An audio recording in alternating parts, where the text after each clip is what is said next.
Hello and welcome to everyone to this webinar hosted by Alliance Magazine on funding and support of Indigenous Peoples' rights. My name is Andrew Milner. I'm a freelance writer and associate editor of Alliance, and I'll be chairing today's discussion.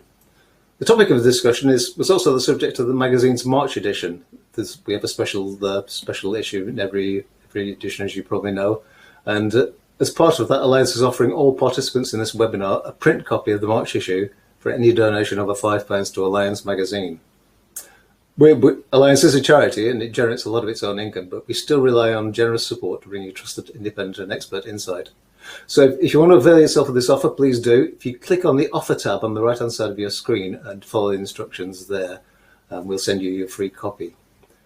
Right, before we get underway, I've got a message to read here from Charles Keedon, who is the editor of Alliance. Charles unfortunately can't be with us today, but he's left me this note, which I'll now read to you.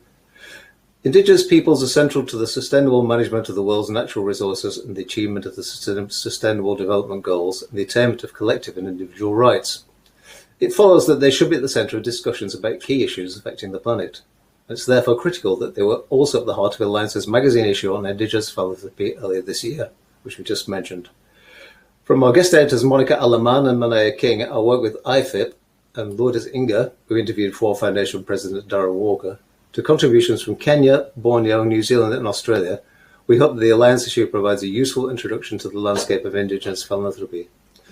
As debates about the best ways to tackle climate change and global warming intensify, we'll do our best to continue to ensure that the needs and views and contributions of Indigenous peoples are reflected in our coverage in 2021 and beyond. Okay, thanks Charles. So among the questions we want to explore today are what contributions Indigenous peoples make to the societies they live in, why it's important for them to lead their own development, and what philanthropy can do to support them. It's a pleasure to welcome to this webinar three panelists who bring considerable experience and expertise on these questions.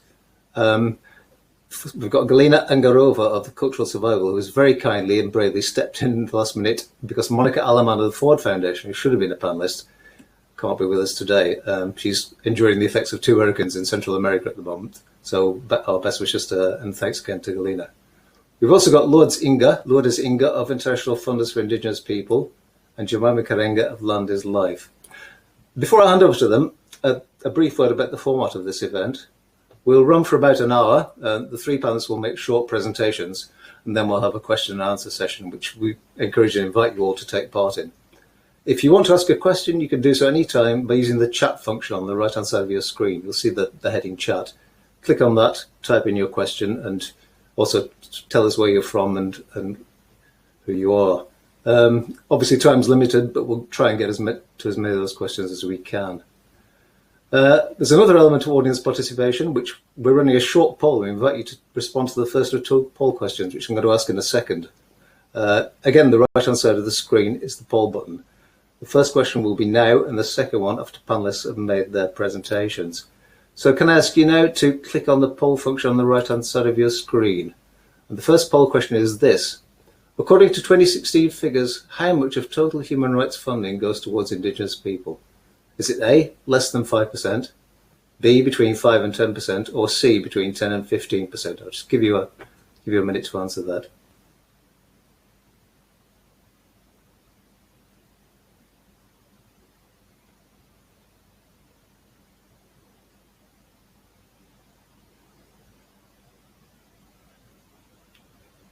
Right, well, we've got a clear majority there, which 91% of you think less than 5%, and you're absolutely right. It's actually something like 4%, I think, according to 2016 figures. And let's just remind ourselves that that's actually 4% of human rights funding, not 4% of total funding. So the amounts involved, the proportions involved are very tiny. Okay, thank you very much. Let's get straight to our panel. I'm going to turn it over to them now. First of all, I'd like to bring in Jemimah Kerenge. Jemimah, welcome. Jemimah is the Global Director of Indigenous Led Grant-Making for Land is Life. She is a Maasai leader in Kajiado, Kenya, and is experienced in participatory video. She specialises in issues related to climate change, land rights, women's rights and Indigenous rights, with a strong reputation among Indigenous leaders throughout the region. As a participant in conversations with the Earth and Land is Life Climate Change Fellows programme, Jemimah helped shape the Indigenous-led grant-making process and bring credibility and passion to Land is Life's efforts in Africa. So Jemimah, welcome. I understand you're going to talk about climate change in the context of Indigenous peoples and how it's affecting them. And also, if you would, we'd love to hear a little bit about the value of sort of participatory video. Over to you, Jemimah.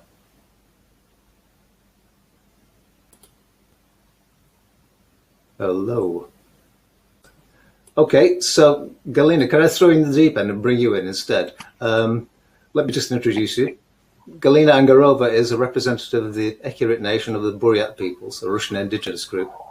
Galina is currently Executive Director of Cultural Survival, an Indigenous-led NGO and US-registered non-profit advocating for the rights of Indigenous peoples. Galina comes to Cultural Survival after serving as Program Officer at the Swift Foundation, and prior to that as representative of the Indigenous Peoples Major Group, the United Nations. Previously, Galina was Russian Program Director at the Pacific Environment, where she organized direct actions against large resource extraction projects in Siberia and the Russian Far East. Galina, thank you very much. Could you tell us a little bit about the work of Cultural Survival? And obviously, you've got a foot in both camps as funder and activist. Could you talk a little bit about that relationship as well, I wonder?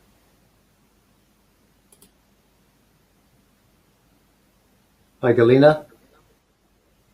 Okay, I forgot to unmute me. Happens all the time, don't worry. So I can hear the echo, do you? Yes, a little bit, but shall we just press on? I'll turn my mic off at the time. Mm-hmm. Okay, can you hear me now? Perfect. So Cultural Survival is an Indigenous rights organization that has worked with Indigenous communities globally on their self-determination, protection of culture, and political resilience since 1972. And as mentioned in your introduction, I came to my position of the Executive Director of Cultural Survival from my experience working in philanthropy, in private philanthropy. Within Cultural Survival, we also have 2 grant-making facilities. So we're both a grant seeker and a grant maker. And one of the grant-making facilities is called Keepers of the Earth Fund. It's an Indigenous-led and managed fund within the organization and for Indigenous peoples, managed by our Indigenous staff and Indigenous advisors. We're making small but impactful grants all over the world to support self-determined work by Indigenous communities and Indigenous-led organizations. We also support Indigenous communities through our community media grants, and we provide small but impactful grants to Indigenous communities to run their radio stations. So that's briefly about my organization, and I want to respond to the question that was asked in regards to the movements, building movements, and the role of philanthropy for Indigenous peoples. And I think there are 2 questions within one question, so I would like to address the question regarding the movement first. Indigenous peoples have always worked together. They communicated and mobilized across landscapes and waterways through our trade routes and shared ceremony. And while it still continues today, it has also evolved to address threats to our rights, livelihoods, and lands, territories, and resources.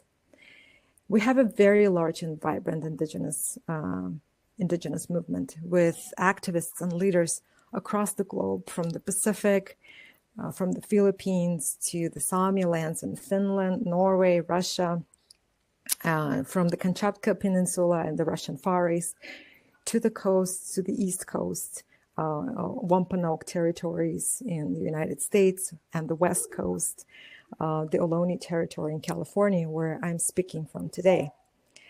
It is because of the strength of the Indigenous peoples' movements that we have been able to advance Indigenous peoples' rights and issues to the international level that led to the adoption of the UN Declaration on the Rights of Indigenous Peoples in 2007. And it's the 13th year since the UN Declaration has been, we've been guided by that declaration in our fight for Indigenous people's rights. And because of these leaders and because of the movement, we also have been able to include the language on Indigenous peoples in many international documents, including the post-2015 Development Agenda and Sustainable Development Goals, the final outcome documents on disaster risk reduction, which I was a part of, and I also was part of the Sustainable Development Goals as one of the main negotiators for Indigenous peoples. And the outcome documents for financing for development. There were several processes around 2015 that included the language on Indigenous peoples in their outcome documents. However, the visibility of Indigenous peoples remains to be a serious problem, a serious challenge on the local, domestic, and even international levels. And oftentimes we struggle to attract attention of other movements, and especially the environmental movement. But I do think that when we Indigenous peoples pool our ideas, pool our networks and resources, we're able to gain the attention of non-Indigenous allies and collaborators and stakeholders. I think that cross-pollinating and converging all these movements is that what makes us more powerful and more successful in reaching our goals. And I'm going to give 3 examples of what it happened. So the first example and the most important case is the Standing Rock that just happened a few years ago. It caught global attention and created solidarity across all people, not just Indigenous peoples. While DAPL was still built, this movement dramatically shifted how mainstream society viewed environmental issues, which are actually Indigenous peoples' issues.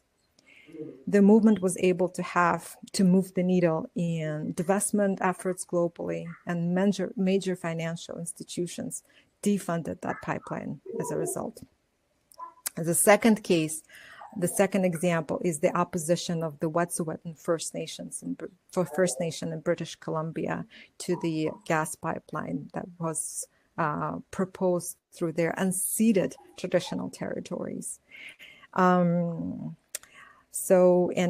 That conflict actually resulted in a physical standoff between the people of the Wet'suwet'en First Nation and the RCMP, which is the Royal Canadian Mounted Police.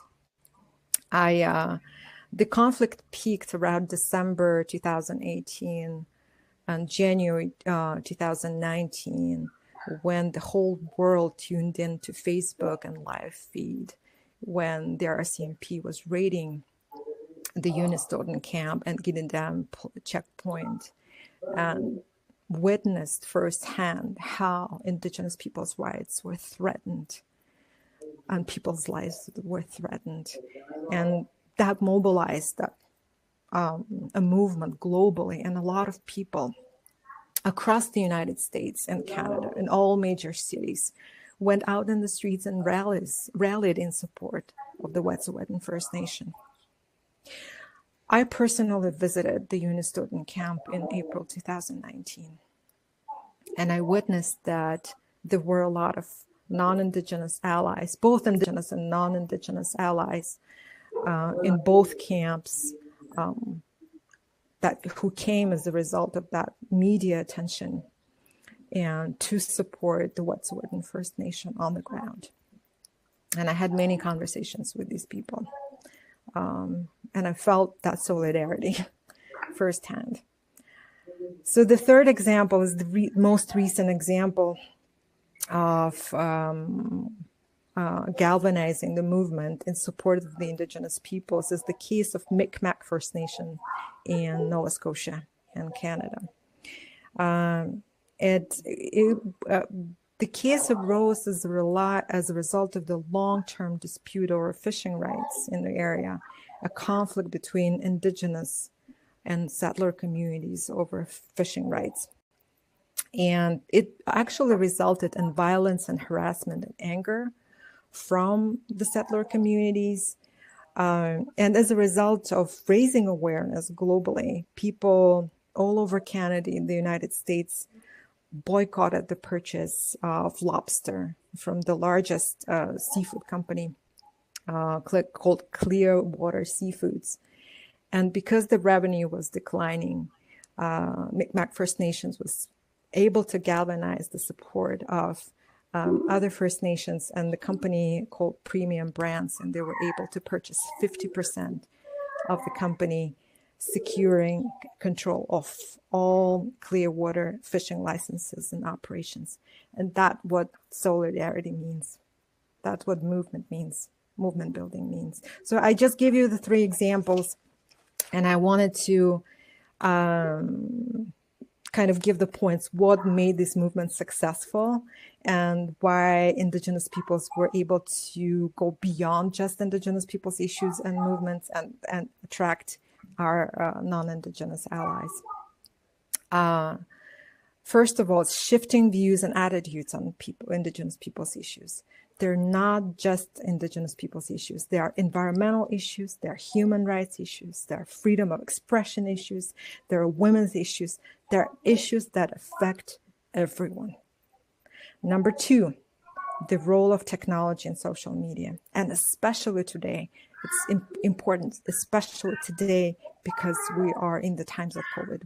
We're bound to our computers. We're bound to our social media accounts. Indigenous peoples are able to share their stories about their issues in their own words. Just like the case I was talking about with the Wet'suwet'en, where we're able to witness it firsthand because of the ability to go live. Everybody having a phone, a smartphone, is able to record and transmit it live on Facebook and other social media accounts. We also know that many Indigenous peoples lack access to the internet. It's available in the so-called global north, but many communities in the global south lack access to the internet. And this is where radio becomes a powerful tool, informational and organizing tool. At Cultural Survival, we manage a network of 1,600 radio stations globally. And for a lot of the communities, radio is the only source of information. Last year alone, we were able to produce 160 programs and distribute it to the network of 1,600 radio stations. And we know that at any given time, 11 to 50 million Indigenous peoples, mostly in small towns and rural communities, are tuning in to our content. So again, importance of technology and social media, not just the internet, but radio. And the third is the role of our allies. Our allies play an important role. They increase visibility of our issues, and they enable, and these issues enable them to pool and contribute resources and funds. So with that, I want to transition to the second part of the question around. So the question was, what are the challenges to non-Indigenous funders supporting Indigenous peoples? So this is a very loaded question for me. I think it may take a day or days to discuss this. It certainly cannot be like completely unpacked within a few minutes of my response, right? So, but what I wanted to deliver, and please take it to heart, that the roots of philanthropy are in the colonial structures, period. And it takes bravery, it takes honesty and self-reflection to recognize that, accept that, and move forward. I was born and raised in a traditional community of about 500 people, many of whom were my relatives. And the word philanthropy doesn't exist in my language. It actually doesn't exist in many languages, Indigenous languages, if not all. But what exists in our languages are the concepts and values and principles, our original instructions, our cosmovision that reflect those principles, of philanthropy. So they are gratitude, reciprocity, humility, trust, relationships, respect. Growing up with my grandmother when I was a child in my community, my grandmother's house was on one side of the village and was about 2 miles to the last house of the village. And we as kids were playing around all over the village. And at any given time, we knew we were taken care of because all of the grandmothers in the village were keeping an eye on us. And if during the lunchtime we ended up at some playing around somebody else's house we were taking care of. We were taken into that house, we were fed, we were given water, we were given milk, and all of the members of the community knew that we were taken care of. And that's what philanthropy means to me. That's what I grew up with. It's reciprocity, it's kindness, it's trust, it's relationship, and respect for each other. So when we take from the land, when we harvest from the land, but we make just enough, and we make sure that we give back to the life force that nourishes us, that means gratitude, that means reciprocity. Knowing that we are not the only or the highest intelligence on this planet comes from the place of humility. And I think one of the major kind of learning journeys for funders is actually learning about our cosmovisions, about our values, about our principles. And that's what I think that people working in philanthropy should attempt doing if they want to work with Indigenous peoples. So I want to talk about other challenges, and I have a whole list. I have the time? Andrew, I think you're muted. You're muted. So I can give you another couple of minutes, but we are sort of running out of time for the presentation section. Okay. So if you can be as quick as you can. So okay, I'll try. So I don't put you under stress, but we all we need to get on at some point. So. Mm-hmm. So other barriers that might exist are just that a lot of the relationships seem to be transactional and sort of just purely financial. And we need to go beyond that. By being in a relationship with Indigenous leaders, with Indigenous communities, raising visibility of Indigenous partners in philanthropy, advocating on their behalf with other funders. Another challenge is viewing relationship as short-term, lasting only 1 to 2 grant cycles. And this doesn't allow Indigenous peoples to truly make substantive, sustainable, and long-term change. And the antidote to that would be multi-year grants supporting Indigenous peoples long-term. The next challenge is the lack of trust, which is reflected in very strict due diligence processes. And remedy to that would be building trusting relationships and easing the bureaucratic procedures. The next one is not seeing the issues holistically and operating in silos. As an Indigenous person, I don't view my life in programmatic areas. It's wholesome, it's holistic. My health depends on the air I breathe, it depends on the food I eat, and depends on my food security and my food sovereignty. It depends on my ability to vote as a woman. It depends on my ability, my well-being depends on so many factors. So I appeal to the funders, look at the work holistically, because you can't support this work. You can't support this work just funding education without looking into other areas, women empowerment, for example, or food security, and so on and so forth. So that's the remedy to that. And also another remedy would be the general support grants. So it's my mantra, talking to philanthropists and program officers, multi-year general support grants. That's going to happen. Long-term support, that's going to make a difference. So I think that's what I wanted to say. Yeah. Great. Well, thanks very much for that, Galina. Thanks for reminding us of the real meaning of philanthropy, which many of us often overlook. And thanks for stressing that question of the need to sort of, what resonated for me is the need to sort of shift attitudes, on Indigenous peoples, that it's everybody's business, not just Indigenous people's business. Exactly. That's great. And the importance as well of of radio, something as simple as radio, which we take for granted. That's great. Thank you very much. I'm going to try and get hold of, if I can, Jemimah. Are you there, Jemimah? Can I bring you in next? Yeah, sure. I'm there. I'm sorry. Turned off my mic earlier. I didn't notice that. No worries. So I've already introduced you, so I think as we're kind of running fast on time, I'm just going to ask you to remind you, you talk about climate change in the context of Indigenous peoples. Is that what you're going to talk about today? And also a word about the sort of the value of participatory videos. It's a sort of tool for increasing Indigenous peoples' rights.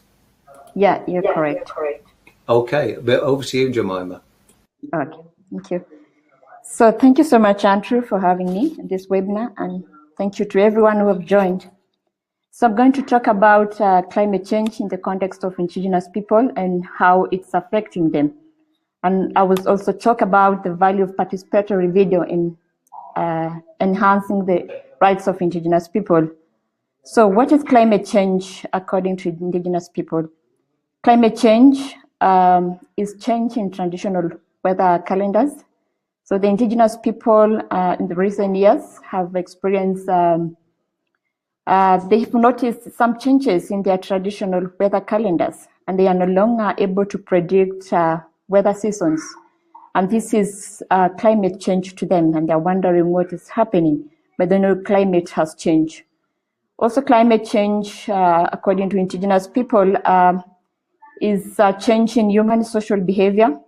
In the past, Indigenous people were able to socialize in their traditional setup, but in the recent years, they could not socialize in their traditional setup because, for example, when there is severe droughts, for the pastoralist communities, they have to migrate to other countries, and they cannot socialize. They will not be able to be in one place that they can socialize and, conduct their traditional ceremonies.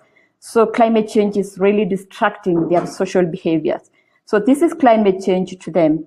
Also, severe and prolonged droughts in the recent years have been experienced and have been seen by us Indigenous people. And this is climate change to them. For example, I remember back in the year 2011 here in Kenya, there was a drought that normally actually went for a whole year.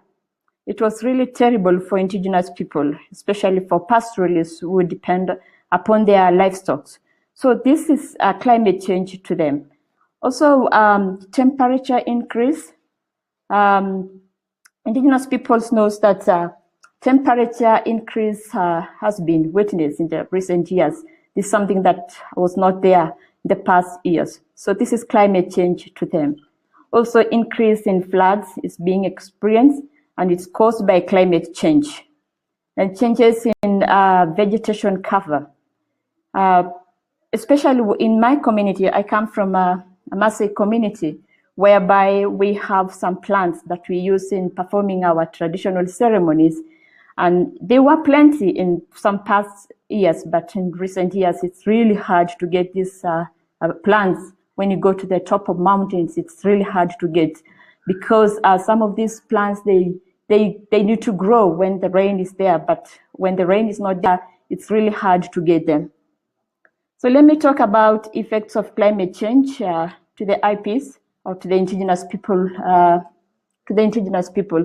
So climate change is having serious implications on the livelihoods of people. And let me talk about how climate change is affecting the economical, or how it's affecting Indigenous people economically.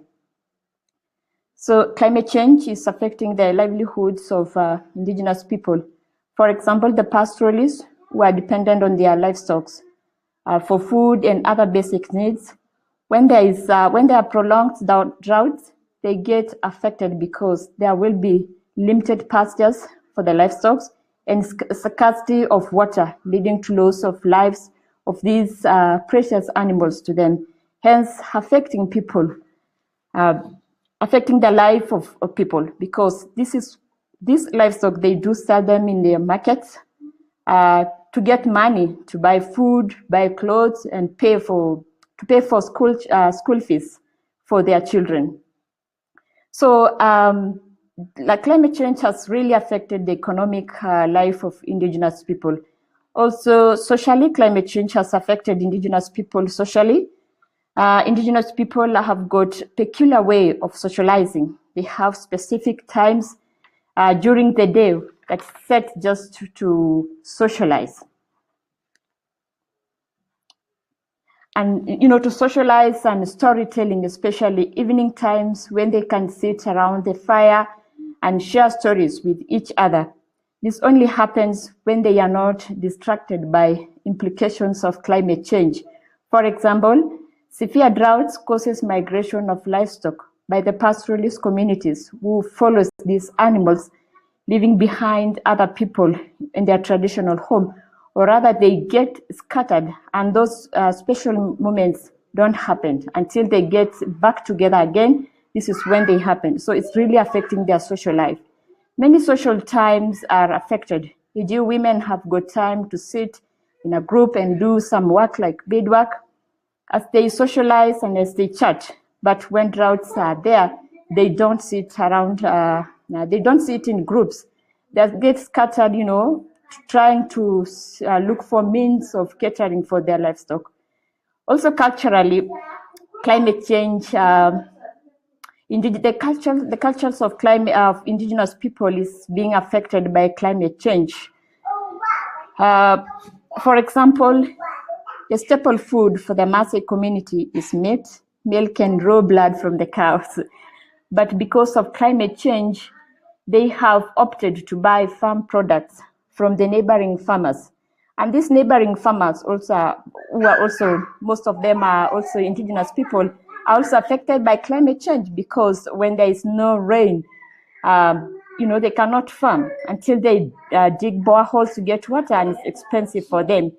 So the Maasais have got specific plants that they get from their forest, which are used during their traditional ceremony. But change in traditional weather calendars have led to sometimes lack of these plants in the top of mountain or in the forest. So let me briefly talk about the value of participatory video in enhancing the rights of Indigenous people. So one is self-determination. When using participatory video, the Indigenous people gain the spirit of determining for themselves what to capture or what to speak about throughout the lens of a camera.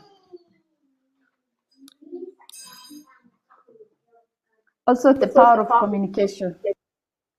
When using a camera, as an individual or as a group, the Indigenous people feel the right to communicate to the relevant decision makers. And also the power of realization. During the process of making community videos, the groups gains the right of realizing what is that's important they need to capture through the lens of a camera.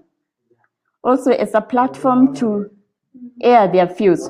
Most of the times, Indigenous people are not invited in key decision-making events, but participatory videos can be used in these events, and the relevant decision makers can get to hear them. And it also clears the fear of contradiction. They get enough time to explain themselves without contradicting themselves. Thank you so much, Andrew. Jemimah, thank you very much for that. That was great. So it seems to me that what you're saying is Indigenous peoples are sort of feeling very much the sort of sharp end of the effects of climate change across a whole raft of issues, cultural, social, and economic. And it's also very interesting to hear what you said about participatory video as well. It seems like it's not only a means, it's an end in itself. It's a sort of self-empowerment tool. That's great. Right, I'm going to move straight on now to Lourdes, if I can. I'll just bring her in. Okay, so Lourdes Inga has over 2 decades of experience in international philanthropy, serving foundations and non-profit organizations with rights-based approaches and social change missions. Under her leadership, International Funders for Indigenous Peoples, IFIP, is focusing on expanding Indigenous philanthropy and influencing the broader field for the inclusion of Indigenous peoples' leadership, rights, and increased funding resources for Indigenous peoples. Lourdes is on the board of Safiche, an Indigenous-led organization that reawakens Indigenous identity, knowledge, and traditional practices in the Mantaro Valley of Peru. She served on many boards in her time, including being a founding board member of the Edge Funders Alliance and as board member of Grantmakers Without Borders. Born in Lima, she's of Quechua descent. Lourdes, welcome to you. I'm sorry it's taken so long to get to you. What are the challenges of funding Indigenous people's rights for non-Indigenous funders, as we've asked before, as Galena's already talked about? And do you find a real depth of understanding for the issues among non-Indigenous funders? So you could talk about that for a moment. Sure. Thank you for the question, and thank you to Alliance for the partnership on publishing the first special feature on Indigenous philanthropy. I think I also want to take a moment to convey Mónica's Alemán's regrets. As you know, Nicaragua has been hit by two major hurricanes, and she is very sorry for not being with us. I think to first, before I answer that question, I'd like to first just kind of maybe start by sharing with the audience, what do we mean by Indigenous philanthropy? And I think from there, we can kind of span into what are some of the maybe challenges and the role of funders as well. And Andrew, if you can also remind me like how much time we have for this piece? Well, theoretically, it's between 5 and 7 minutes. So take as much time as you need, but do be mindful of the questions to get through as well. Wonderful. Thank you. Okay. All right. So let me just first share by saying, as you heard from the introduction, International Funders for Indigenous Peoples, or as we know as IFIP, we have been working on expanding the sphere of influence for some time now, but more recently over the last few years, really moving to both continue to educate and convene funders across the globe, but also being advocates and actors in philanthropy. And by that, I mean really doing a lot to advocate a greater investment from the philanthropic and funding community going to Indigenous peoples worldwide. And when I refer to our worldwide, I just want to put it in perspective for the audience. We know from a recent ILO report that there are over 476 million Indigenous peoples globally. That constitutes to over 6% of the world's population. And I'm going to share in a little bit what that funding looks like for that 6% of the world's population coming from philanthropy. But Indigenous philanthropy, so what do we mean by Indigenous philanthropy? I mean, I think these are everyone who plays a role in the philanthropic community, from private foundations to corporate funders to individual donors. And more recently, IFIP has also been convening Indigenous Led Funds.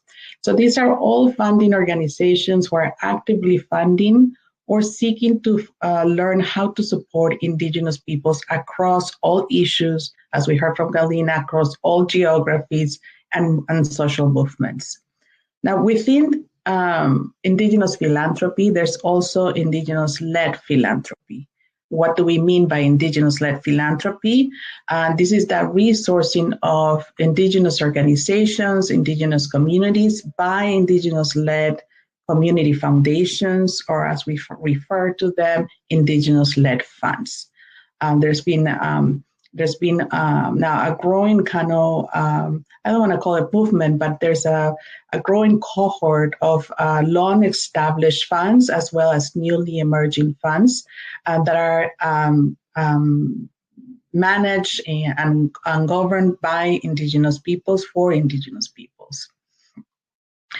How are these Indigenous-led funds different from within sort of the larger context of Indigenous philanthropy? Is that Indigenous-led funds are clearly guided by Indigenous worldview. And as I mentioned, they're led by and for Indigenous peoples.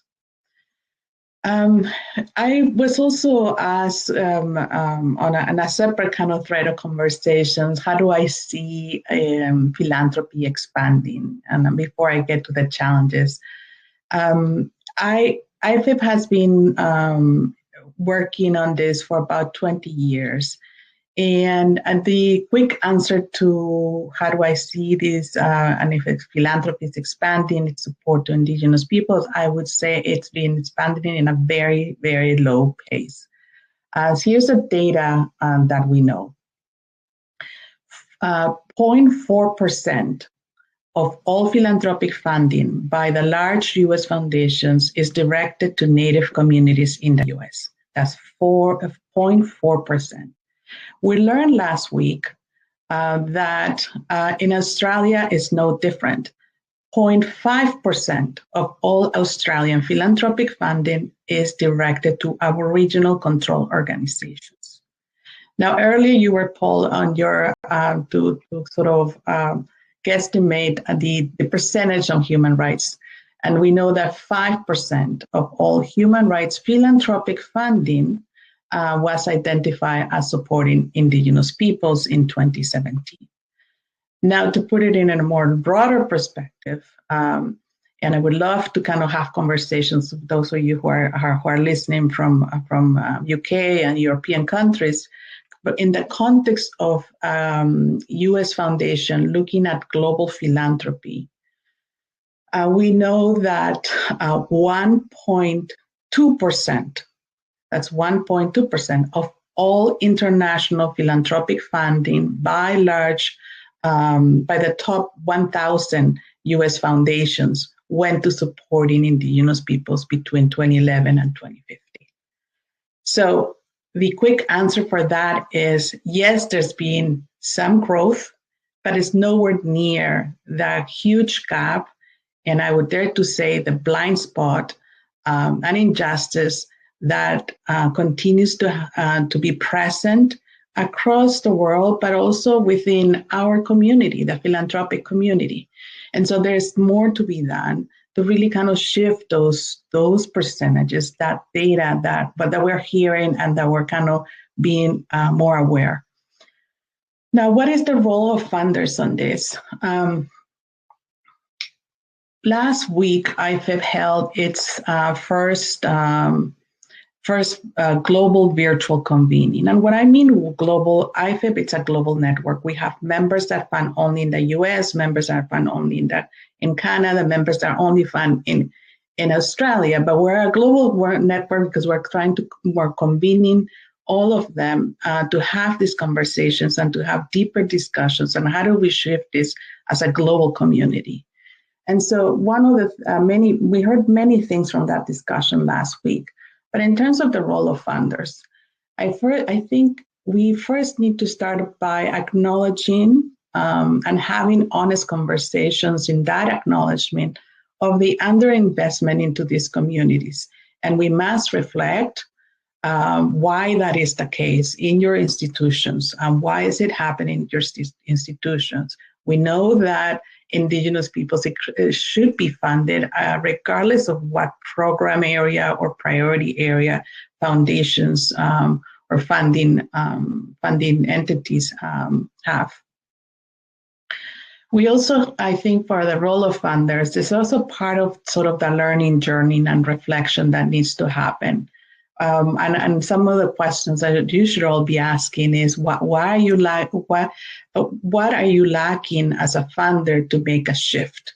I would encourage you to reach out to organizations like IFIP and other affinity groups like Native Americans in Philanthropy in the US, the Circle on the Circle in Canada, which focuses on philanthropy and First Nations and Indigenous peoples in Canada, as well as the Arctic Funders Collaborative, who also works a lot with local communities and Indigenous communities in the Arctic. These are all sister organizations that we're trying together to kind of shift the conversation. And we heard also earlier from Galina about the silos. And then I would say this sort of breaking the silos can't just happen within the programmatic areas of your foundations. It needs to happen also within your thinking on how you're looking at your programmatic areas and priorities. Indigenous people should be funded across all issues and social movements.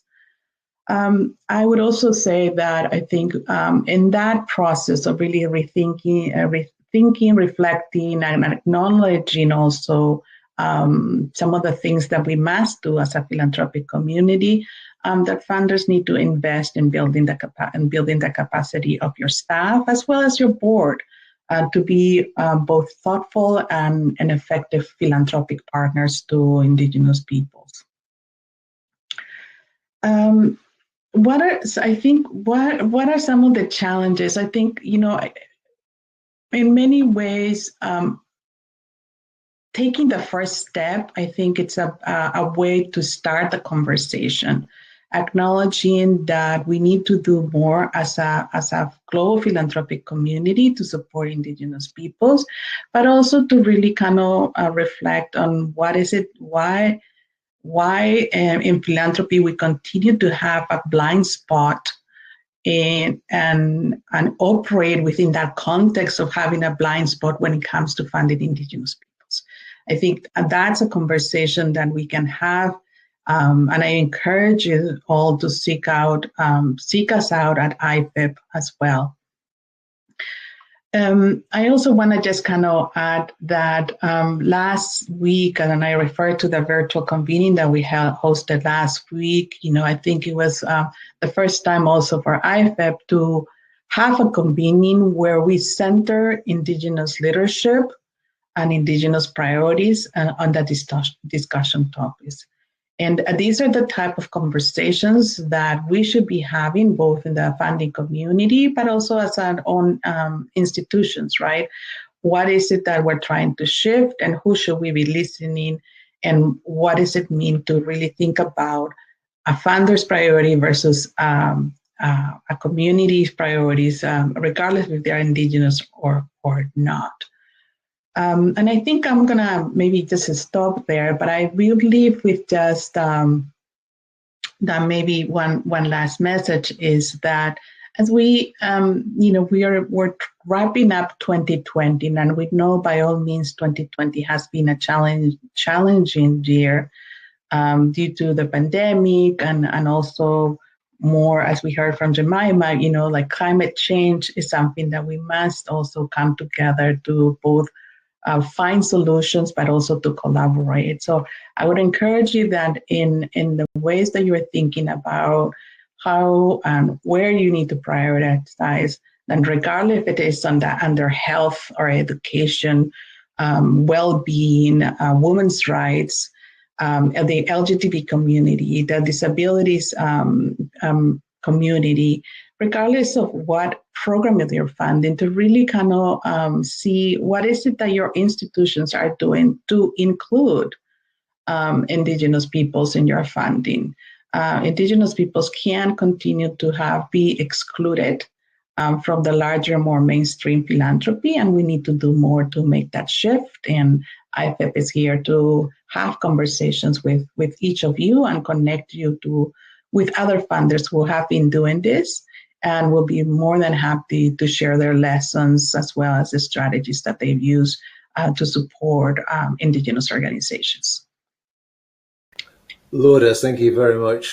Some very clear messages for funders there. In fact, a call to action and the need to sort of have some honest conversations and ask some very searching questions. Thank you very much. Thanks to all three panelists. I'm going to very quickly do the second poll question now, and then we'll get right onto the Q&A as time is really pressing. So here we go for the second poll question. Please do, if you would, join me. How many countries of the world's 100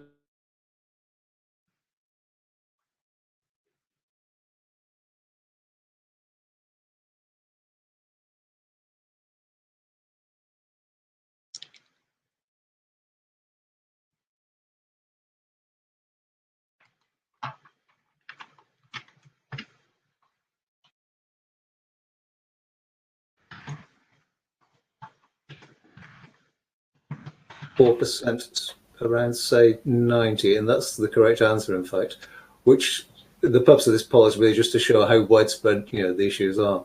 So thanks very much for that. Okay, let's go to the Q&A as quickly as possible.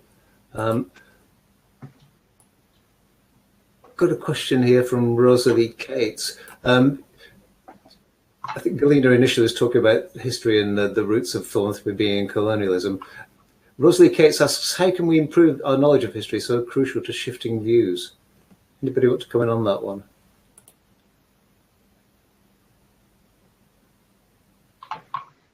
The knowledge of history of the indigenous peoples, or the knowledge and history of philanthropy? That's a good question. I suspect she means the former, but the latter, but I may be wrong.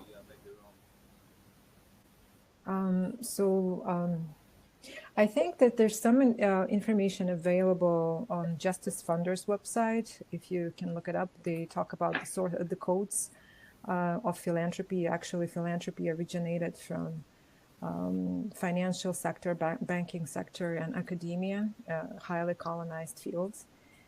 If you can look up that information and see that a lot of it actually was given birth in those sectors, in philanthropy was given birth in those sectors. And even the words like program officer, portfolio, and many other jargon, even the grant, which actually has a very colonial connotation to it, meaning given permission, originate from those sectors.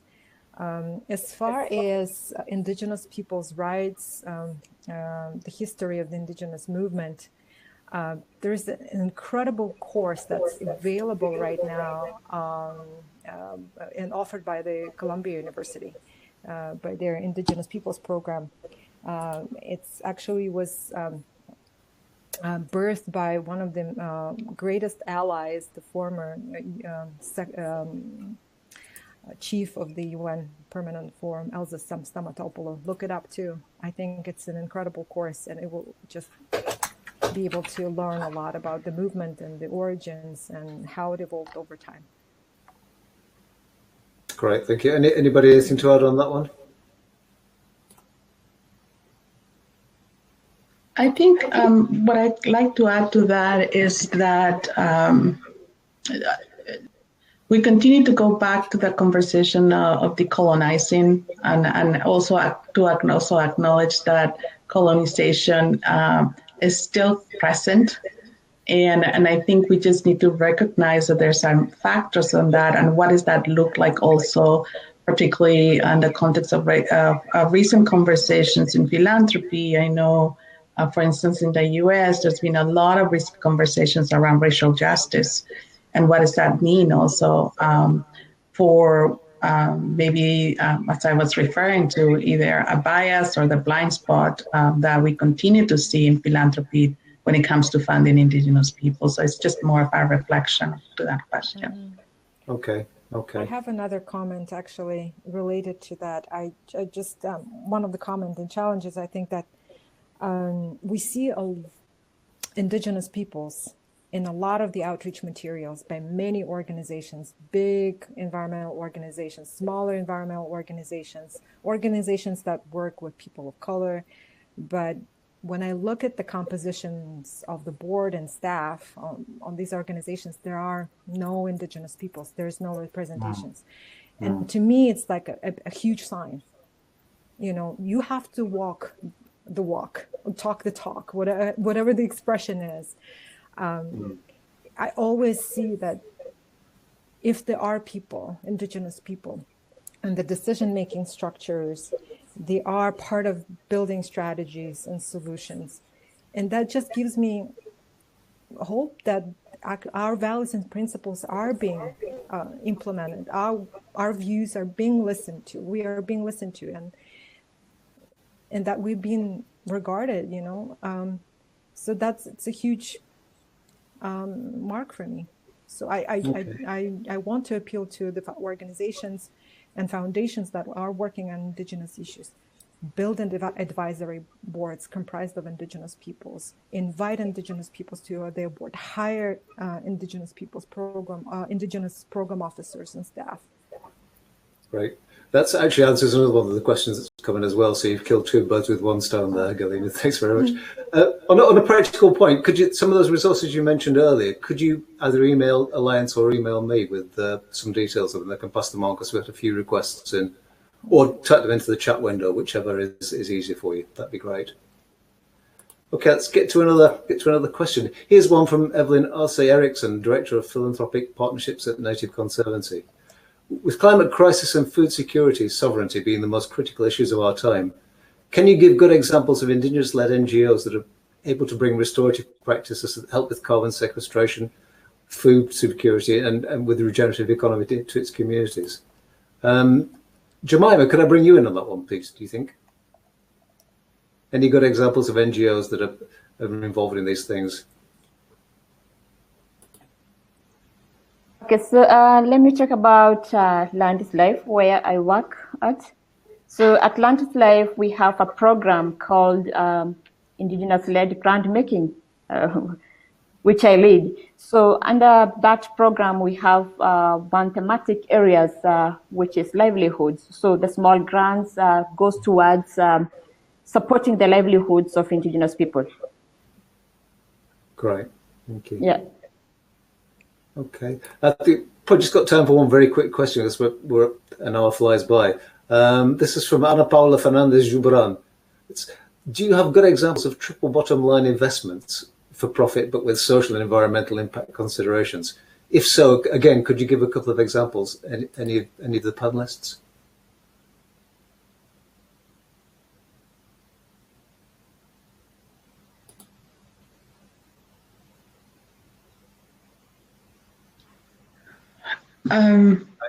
I would say to maybe seek out some, in terms of impact investing, there's different ways in which that can happen. But I want to just kind of maybe point to some of the initiatives that from the indigenous movements that are happening, particularly with the rights-based energy a partnership, which is really seeking to identify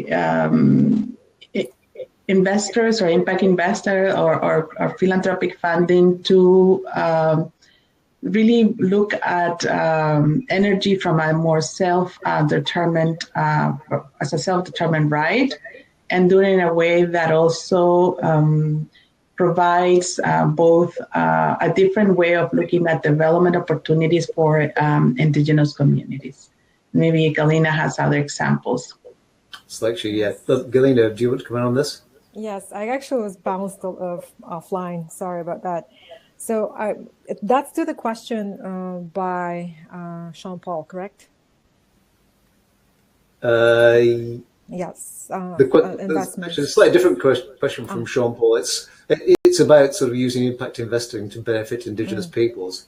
He works for Giro Verde in Mexico, and he says $1 of philanthropic funding could attract sort of $10 of concessional long-term loans.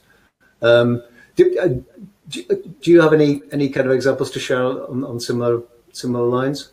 I think I will just respond broadly. I actually visited Giro Verde in Mexico, Morelia, a few years ago by the invitation of Sean Paul, and I witnessed firsthand the work that is being done by the local indigenous communities and how impact investment coupled with some grant money they were able to achieve some incredible results on the ground. And I think that a field of indigenous impact investment in relation to indigenous peoples is still kind of gaining traction. It's on the learning curve, and it's still unfortunately considered to be risky for a lot of the investors. I think the money that can be found for this kind of work is within the foundations world. You know, in the 95% of endowments that. I think there's so much potential that is stored in that kind of money. We know that only 5% goes to grants and 95% is in investment. And I think the first step to do is to look at our own investment portfolios within our own foundations and with a very critical eye and try to deploy the 95% of the investment money in service to your mission, because sometimes we just don't know what the right hand is doing and what the left hand is doing, right? So we're trying to do the good things with our right hand, but we don't even think about what the rest of the 95% of the investment money, it may be invested in fossil fuels, which is in direct conflict of what 5% is doing on your grant making side. So that's the first thing to do, clean up your investment portfolios. And then just be risky, you know. You consider when trying to make an investment, you always think about the return. it has to be greater than, let's say, for a lot of the foundations, they're greater than 5%, but giving out grants. Right. Okay. There is no return on Okay. investment. Why can't you just think about 1 to 5%? Okay. You know? Right. I'm very sorry to say we are out of time actually, so I'm going to have to wrap this up. Just a very quick reaction from 2 or 3 of you, all of you or 2 of you, just briefly to this. Do you think the situation for Indigenous peoples is better than it was 20 years ago or worse? And that's a big question, but I'm asking for a sort of knee-jerk reaction, if you like. Let me just answer from just from where I sit in the role of IFIP, and I'll let Galina and Jemimah answer from my perspective. But I don't know that there is one answer fits all type of answer, because we're talking about the context of globally, and it looks very different across every region, and the historical context, it's different across every country. I think one of the maybe things to do, maybe I just acknowledge, is with the pass of the UN Declaration of the Rights of Indigenous Peoples in 2007. That might, maybe we can look at that as one of sort of the huge steps for the Indigenous movement. Now, how that looks like in each sort of, from the global to the actual local community, there's still a long ways to go to really kind of say that things are better. But again, I don't want that to be sort of the answer for across the board, because each region, geographic region, and even when we speak within Latin America alone, it's very different. You can see what's happening in Brazil. You can see what's happening just now in Peru, where with the political uncertainty that happened. So so I think there's still a long ways to go. What I do want to make sure we acknowledge as sort of party measures is that we have a strong leadership in both local to global communities. And we need to learn as a global community to look at the leadership of Indigenous peoples, Indigenous women in particular, who are always on the front lines of defending territories and defending both their individual and collective rights. Okay. Galina, anything to add?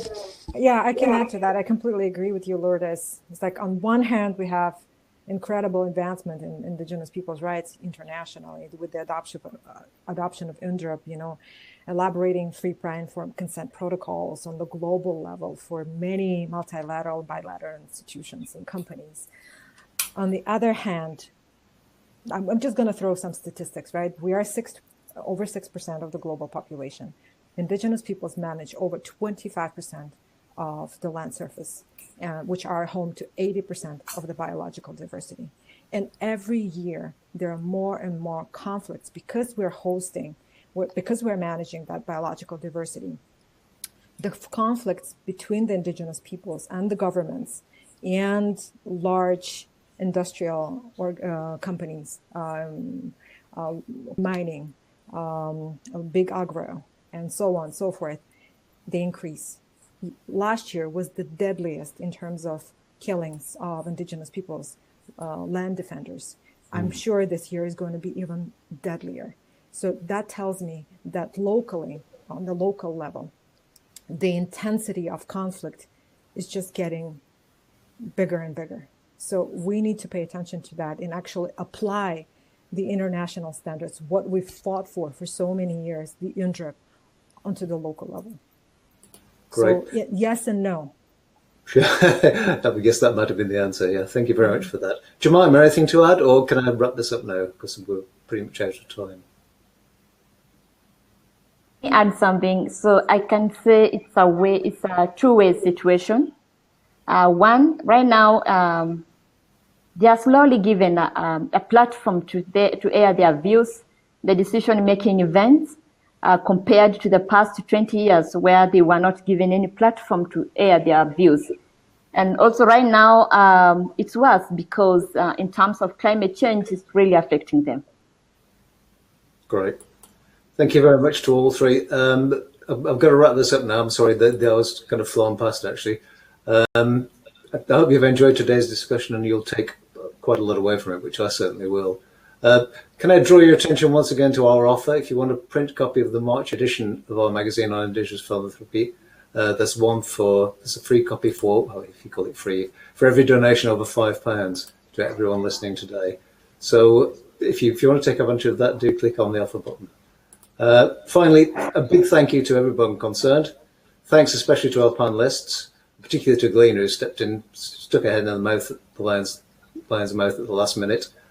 And thank you to all of them for sharing their time and giving us the benefit of their wisdom. Thanks to the Alliance team, especially to our marketing, advertising and events manager, Amy McGoldrick, who's basically put the whole thing together, even though she's not with us at the moment.